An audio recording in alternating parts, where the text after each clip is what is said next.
Conheça o Nissan X-Trail, um carro líder de travessias no deserto do Atacama, um dos carros mais utilizados pelos guias turísticos que gostam de usar na Argentina e também na Bolívia para atravessar esses desertos. Um carro muito robusto e difícil de se ver aqui no Brasil, que eu vou mostrar em detalhes para vocês. Vem comigo!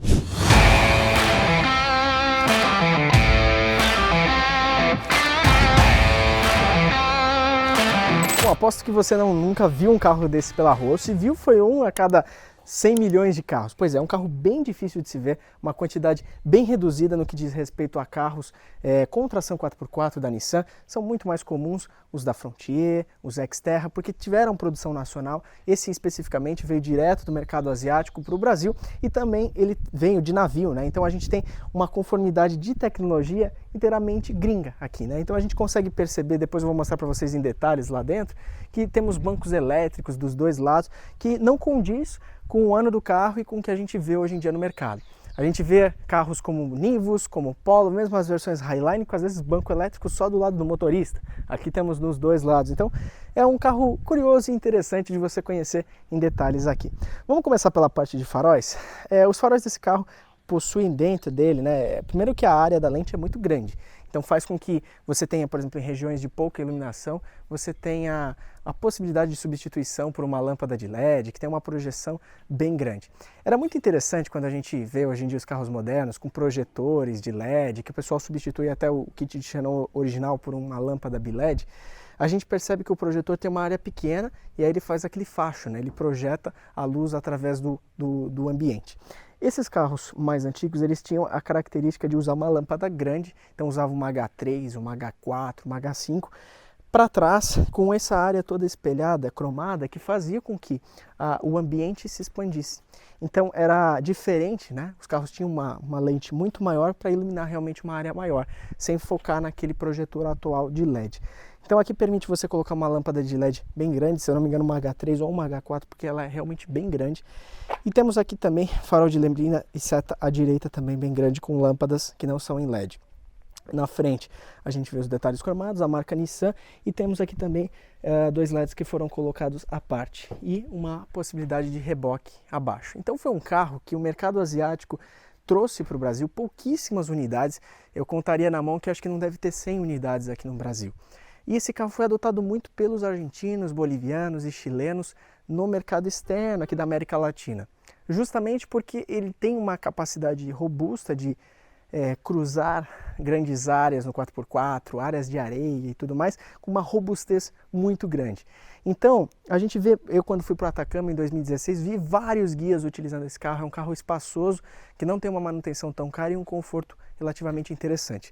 Ele tem um motor 2.5 de 180 cavalos, ele vai entregar 24,98 kg de torque, então ele é bem ágil para os 1.430 kg que ele tem. Então ele acaba promovendo vamos dizer assim, uma velocidade em relação ao peso-potência do carro bem legal. Você consegue se deslocar aqui por ladeiras e coisas do tipo, que depois vocês vão ver a gente andando aí, que ele é bem ágil para o tamanho do carro. E um motor 2.5 que puxa bem. O calcanhar de Aquiles fica na parte do câmbio, né? Ele chega a um câmbio de 4 marchas, que ele acaba alongando mais as marchas, justamente por ser um câmbio um pouquinho mais antiquado. O mercado japonês já utilizava bastante câmbios de 4 marchas antigamente. Então a gente vê na própria TR4 que até 2015 tinha câmbios de 4 marchas, com marchas mais longas. Mas o importante é que, falando no longo do tempo, aí, durante um grande período de tempo, ele não tem manutenções tão, assim, problemas crônicos e coisas tão expansivas nessa parte. Vamos continuar conhecendo o carro aqui. Então, além dos faróis, a gente tem aqui também uma parte de farol de neblina, que auxilia bastante também. Na lateral temos emblema 4x4, maçanetas cruzadas. É um carro 2006, né? Então, a gente está falando de um carro também blindado, com uma blindagem de 2006, que traz na sua conformidade um peso de blindagem bem grande, tá? Quando a gente puxa aqui, ó, essa tampa de porta-mala, vou mostrar para vocês aqui, o amortecedor tem que ser muito forte, porque ela realmente é pesada pelo peso da blindagem. A gente tem aqui um porta-malas de 418 litros, tá? Ele tem aqui embaixo também a possibilidade de ter pneus, não chega a ser, acho que é aro 16, mas são pneus de rodagem livre, ou seja, não é aquele pneu pequeno de temporário, é um pneu grande. Temos aqui tampão também com alça removível para você prender nesses ganchinhos. Essa marca de 418 litros é medida daqui até aqui. Então quando você pega essa medida e leva até o teto, por ser um carro mais quadradão, ele vai te dar ali praticamente 600, 700 litros. Então é a mesma questão do Iron, né, da Grand Cherokee que eu já mostrei para vocês. Você quase duplica se utilizar até em cima. Temos fechamento normal aqui das portas e a gente vai conhecer um pouquinho anterior. Tá vendo que ele é bem pesado? Você tem que fazer bastante força nos amortecedores por conta da blindagem.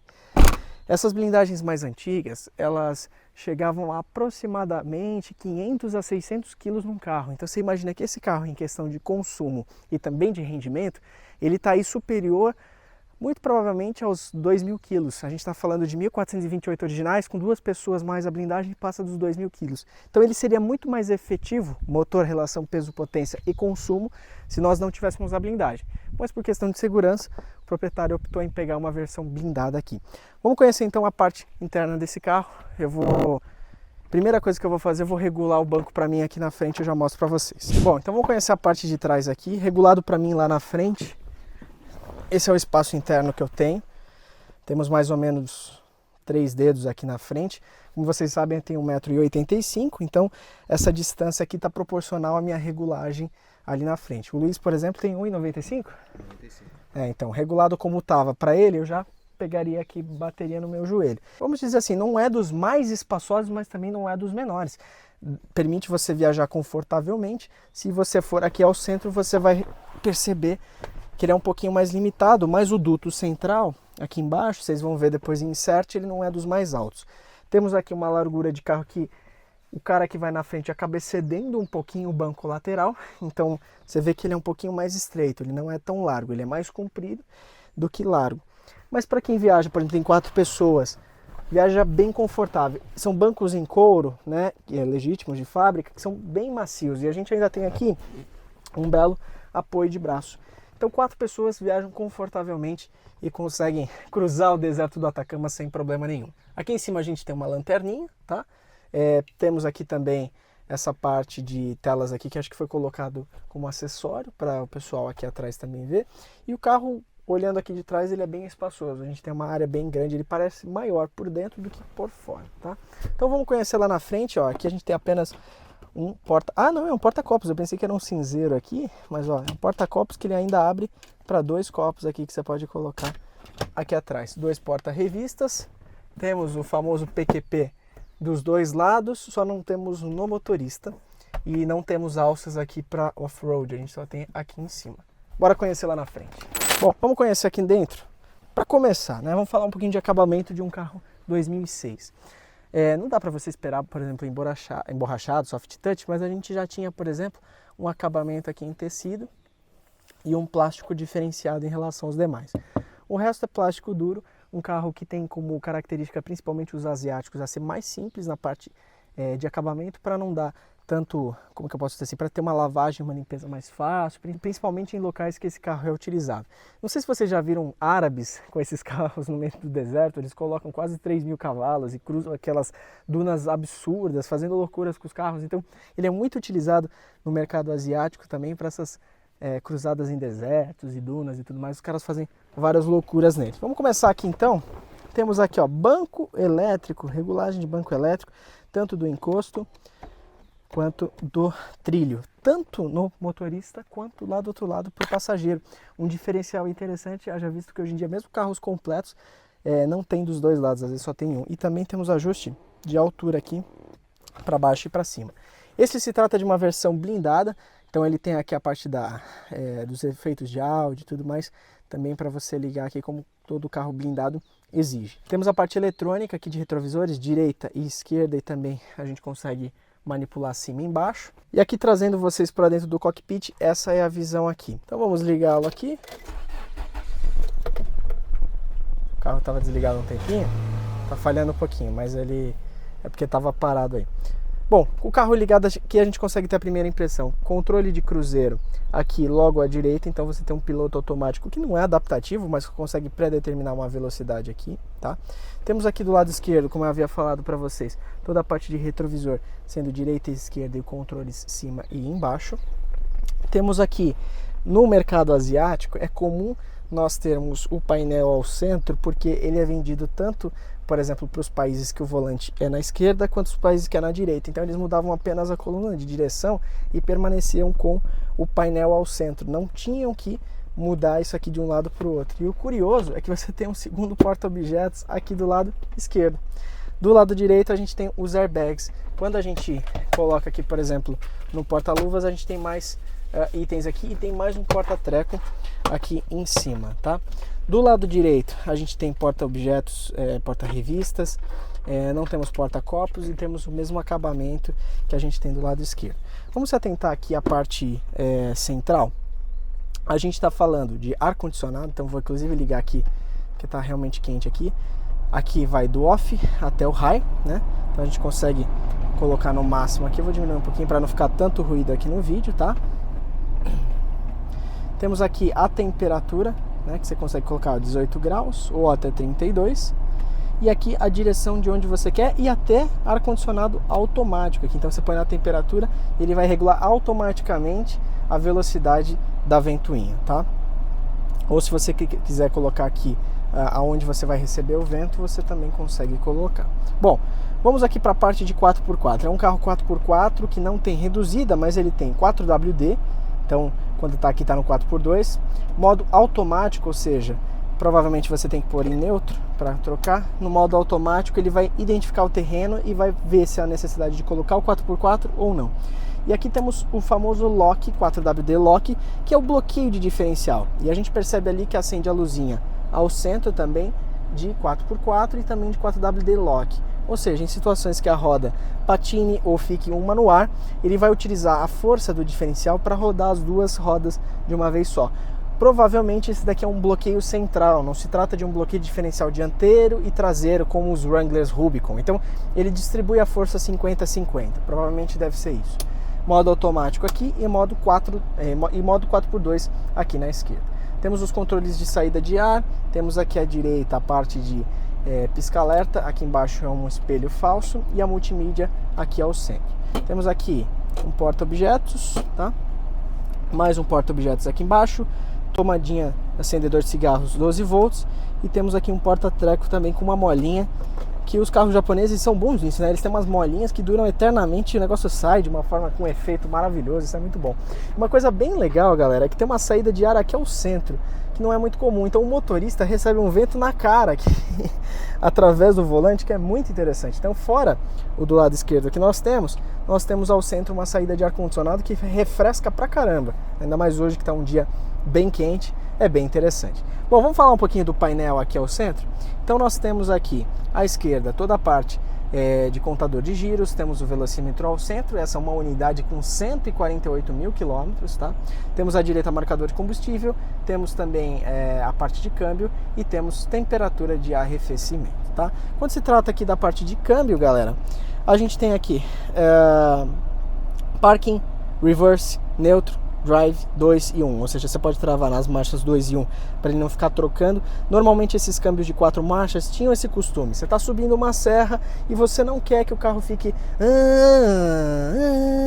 ou seja, trocando a marcha e ele vê que a próxima é muito longa e ele volta, então você trava em uma das marchas e com isso você consegue fazer com que ele mantenha naquela marcha na subida de serra inteira.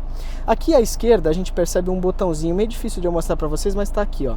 Esse botãozinho se chama Overdrive. Ele acende ali no canto direito, ó. Vou clicar, tá vendo esse botãozinho amarelo? OD. Tem vários carros que é para você, quando vai descer a serra, ele fica como se fosse o freio motor. Então se ele está na terceira marcha, por exemplo, ele vai manter o giro alto, segurando o carro com essa terceira marcha. Já com o overdrive solto, é como se ele colocasse em neutro, mesmo você estando no drive, então o carro vai descer mais rápido. E você vai acabar gastando, vamos dizer assim, um pouco mais aí de gasolina e de frenagem também, porque ele não vai estar utilizando da injeção eletrônica para poupar combustível e também utilizando da energia cinética com a rotação do motor para reduzir essa velocidade ao ponto que você vai avançando ali. Então você gasta muito freio, então é muito interessante usar overdrive em câmbios de 4 marchas quando você está numa situação de descida de serra, tá?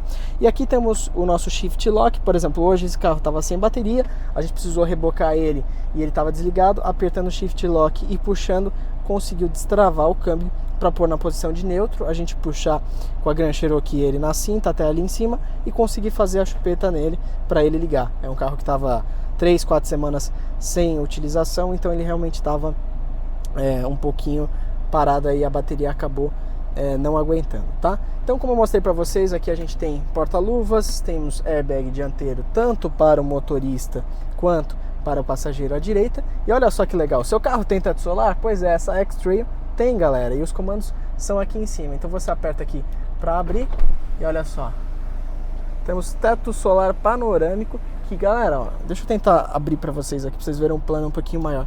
Olha como é grande, tá vendo? Ele praticamente chega lá nos ocupantes de trás, ele abre bastante. Então é bem interessante aí para você que vai cruzar o deserto do Atacama, você poder ver todas as estrelas aí na sua expedição. Temos aqui a aleta na parte de faróis, então toda a parte de faróis, primeiro, né, como se fosse o DRL, a lanterna, farol baixo e farol alto puxando. Temos aqui também farol de milha, que pode ser rotacionado aqui, seta para a esquerda, seta para a direita. Como a Nissan sempre traz nas suas aletas, do lado direito, a gente tem os controles de limpador de vidro e temos também as velocidades que você consegue controlar. Então a gente testou alguns carros até bem atuais que não tinham controle de velocidade, ele tinha apenas o low, o médio e o high. Aqui você consegue estabelecer essas velocidades igual a gente tem na Livina, no Tida e assim por diante. A Nissan acabou mantendo isso no padrão.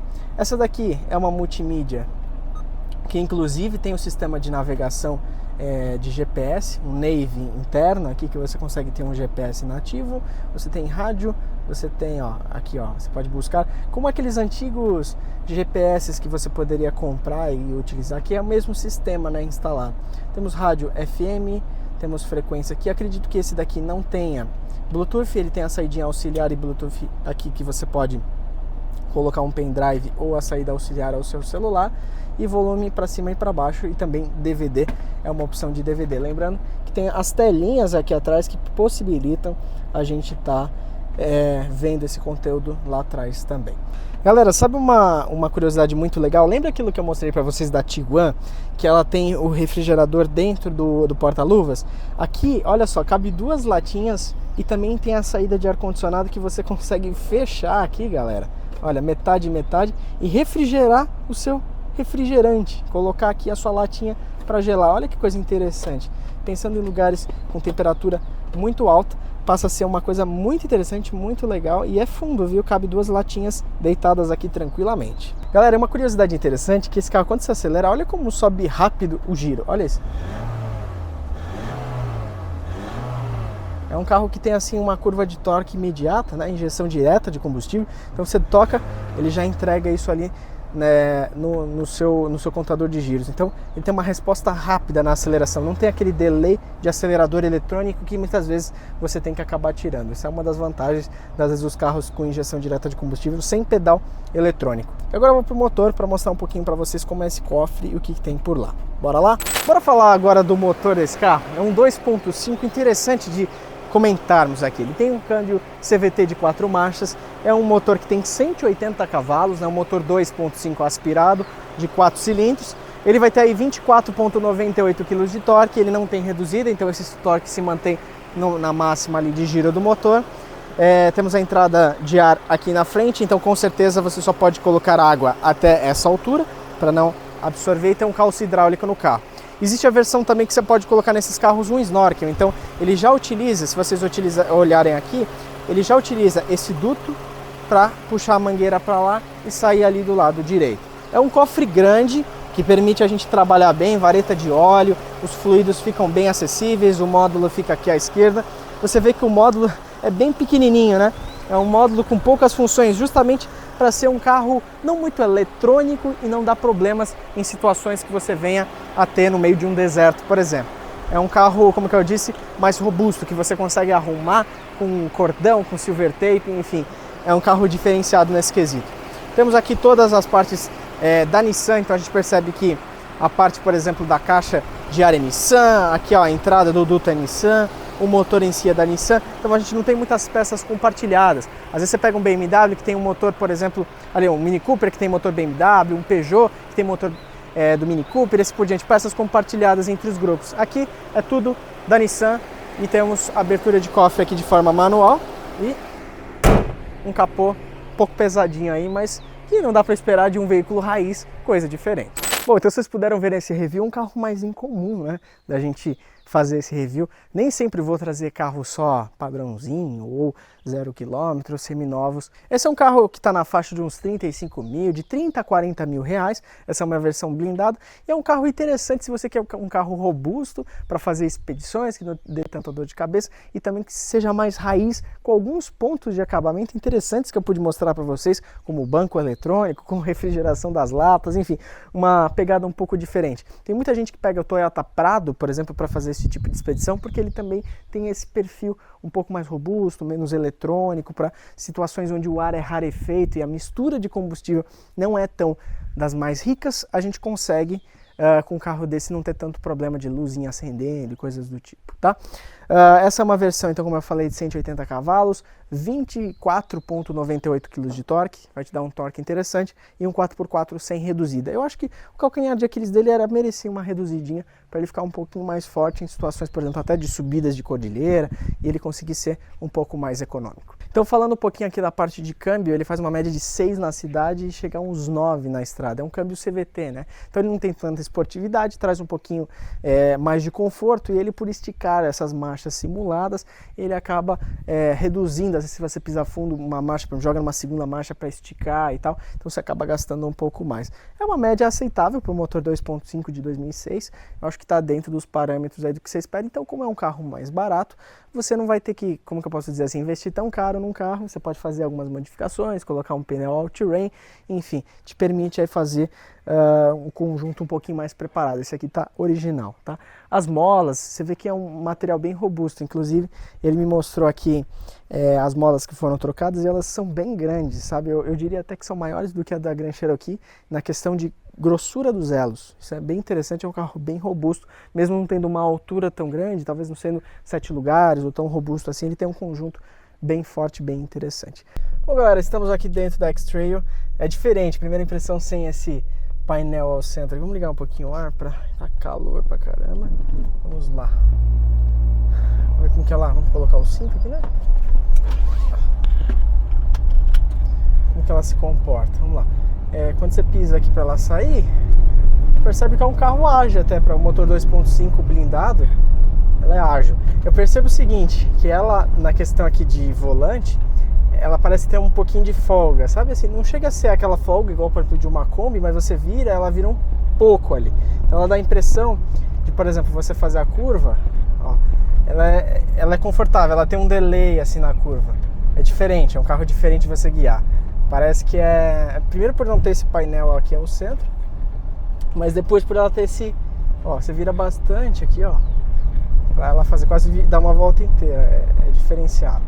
Bom, teto solar aqui em cima é um diferencial legal, um carro diferente, bem macio de guiar.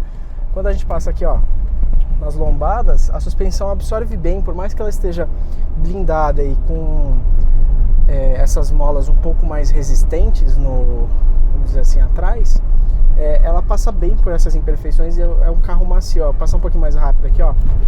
Você vê que ela absorve bem, não dá aquele tranco, sabe? Ó, vocês podem ver, tem outra valete, como que chama isso aqui? Lombada. Uma outra lombada um pouquinho menor, aí você vê que ela absorve bem, você nem sente essa... o amortecedor tem curso para segurar ela. E sabe o que é engraçado? Quem já dirigiu um Mitsubishi Grandis, que tem aquele câmbiozinho aqui, lembra mais ou menos o Grandis dirigir. Você roda aqui com ele, ó, aqui eu tô dando 2 voltas para fazer essa curva inteira aqui, ó. Vamos ver, ó, eu no pé fundo aqui, ó, você vê que o câmbio CVT ele é um pouco mais lento, ó, ele estica até 5.000 para fazer a marcha simulada. Então, a parte de câmbio ser 4 marchas que acaba comprometendo um pouquinho na questão do consumo. Então ele acaba alongando essa marcha, né? É um câmbio diferente do que fazer e ir trocando. Ele realmente tem essa característica aí de esticar, alongar essas marchas simuladas. Esse ar aqui que vem da frente, galera, é bem interessante. Aí aqui você pode mostrar. É bem interessante porque o vento, ele vem ao centro. Então você tá todo o tempo aqui, ó, com o ar direcionado. Normalmente a gente tem aqui no lado esquerdo, né, essa saída de ar aqui, então a gente sente esse vento lateral, aqui você sente na frente, parece que você está com uma entrada de ar como se o teto solar batesse na frente da sua cabeça. É um carro diferenciado, legal. Dá para entender por que o pessoal lá no Paraguai, nos Andes, utiliza esse carro aqui, porque é um carro que é muito macio, é muito confortável, os bancos, ele é diferenciado, eu acho que a palavra é diferente, mas é um diferente gostoso, legal de guiar, que foge um pouco dos carros mais eletrônicos que tem hoje, né, com tanta tecnologia. É um carro que tem uma rodagem livre, só que eu sinto essa folga, que é normal pro carro, mas é um pouco diferente para quem está acostumado com direção elétrica, que é um pouco mais... Quando você faz a curva, você já sente ela agindo instantaneamente. Aqui tem um certo delay. Acredito que seja, mesmo sendo direção hidráulica, seja um delay, né, que a gente tem. E é isso. Essas são as minhas impressões dirigindo o X-Trail 2006 aqui em Cotia. A gente está no interior de São Paulo hoje, com céu azul e sol na testa. Com isso, eu finalizo esse review um pouco incomum, mas interessante de se ver. Se você é um entusiasta e gosta de carros como eu, deixa o seu like, aproveita para verificar a sua inscrição, o seu sininho, deixa nos comentários o que você achou desse review e tamo junto. Até o próximo vídeo, minha gente. Tchau!